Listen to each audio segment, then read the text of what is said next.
Madam காலையில என்ன பிரச்சனை மேடம் காலையில? ஒரு பிரச்சனையும் இல்ல. இல்ல நான் பைட் தரதே இல்ல. முதல் இதுல வந்து நீங்க மெழுகுவர்த்தி கொடுக்கல அப்படின்ற மாதிரி சொல்லிருக்காங்க. ரெண்டாவது இதுல நீங்க கூப்பிட்டு கொடுத்தீங்க. என்ன ஆச்சு? என்ன பிரச்சனை? என்ன புரோட்டோகால் மேடம்? இல்ல ஒரு இஷ்யூ இல்லங்க. அவங்க பேசிருக்காங்களே அதே போடுறோம். இல்ல மேடம் முதல் டைம் நீங்க வந்து அவங்க மெழுகுவர்த்தி கேட்டாங்க நீங்க கொடுக்கல. ஐஏஎஸ் ஆபீசர்ட்ட கொடுத்தீங்க. ரெண்டாவது டைம் நீங்க கொடுத்தீங்க அவங்க வாங்கல. என்ன பிரச்சனை மேடம்? இல்ல முதல் டைமும் வந்து கொடுத்தோம். அவங்க வந்து அதுக்குள்ள வெளியில போயிட்டாங்க. நீங்க மூணாவது ஆளா இருக்கக்கூடிய ஐஏஎஸ் ஆபீசர் தான் நீங்க கொடுத்தீங்க. என்ன நடந்துச்சு? இல்ல இல்ல உங்க சைடுல இருந்து ஒரு விளக்கம் நம்ம வேணும் இல்ல மேடம்? நான் காலையில இருந்து இது இஷ்யூவா போயிட்டு இருக்கு. தப்பு இல்ல அவங்க சைடுல. இல்ல இது வந்து இவ்ளோ பெரிய இஷ்யூ ஆக்குற அளவுக்கு ஏன் இது இவ்ளோ இஷ்யூ ஆக்குறீங்க? நீங்க விளக்கம் சொல்லிட்டீங்கன்னா அது முடிஞ்சு மேடம். அது அந்த பிரச்சனை வழியோடுங்க. நீங்க தான் வழி விட்டீங்கன்னா வழியோடுங்க. என்ன பிரச்சனை? என்ன நடந்துச்சு? கை குழந்தையோட போணும்.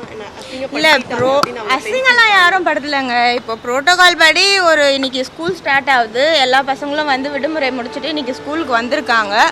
அதனால வந்து ஆஸ் அ எம்எல்ஏவாக வந்து அந்த இடத்துல அவங்களுக்கு கார்பரேஷன் சார்பாக இன்வைட் கொடுத்துருந்தோம்.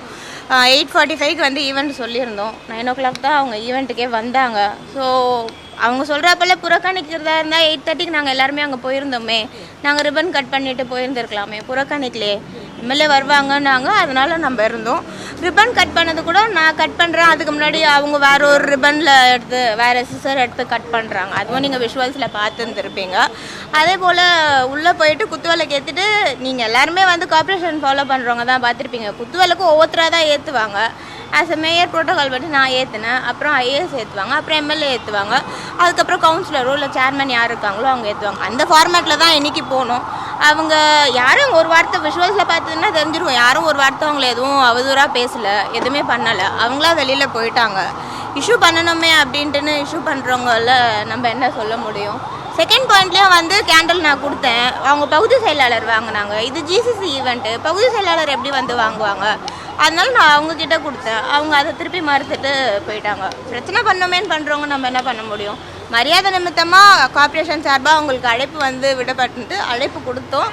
அது நிமித்தமாக தான் அவங்களும் வந்தாங்க, நிகழ்ச்சியில் பங்கேற்றாங்க. ப்ரோட்டோகால் படி நாங்கள் என்ன மரியாதை தரணுமோ அதை நாங்கள் கொடுத்தோம். நாகரிகமாக எல்லாருமே வந்து இதில் வந்து பயணிக்கணும். நம்ம பப்ளிக் சர்வீஸ் அப்படின்ற ஒரு மோட்டிவில் தானே எல்லாருமே போகிறோம்.